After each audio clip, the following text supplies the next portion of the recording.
এই যে বছরের প্রথম নিম্নচাপ শুরু হয়েছে, এখন বাইরে মানে খুব জোরে বৃষ্টি হচ্ছে না, মিডিয়াম বৃষ্টি হচ্ছে, বাট অনেক সময় ধরে বৃষ্টি হচ্ছে। আমি মানে বের হব সকালবেলা করে, মাসের শেষ, অনেক কাজের চাপ, তো মানে এর মধ্যে যে কিভাবে বের হব, আর রেনকোটটাও অফিসে রেখে আসছে, এটাও হচ্ছে বড় ঝামেলা।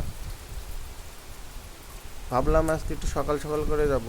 যত সকালে উঠলাম, উঠে দেখে যে মানে বাইরের এই পরিবেশ কত একটা মানে বাজে একটা,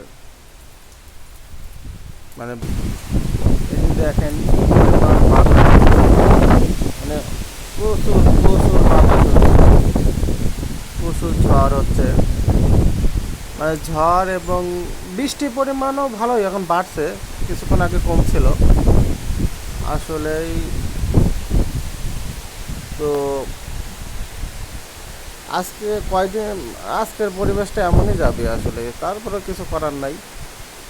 মানুষের জীবন জীবিকার তাগিদে সবাই তার নিজ নিজ গন্তব্যে ছুটবে।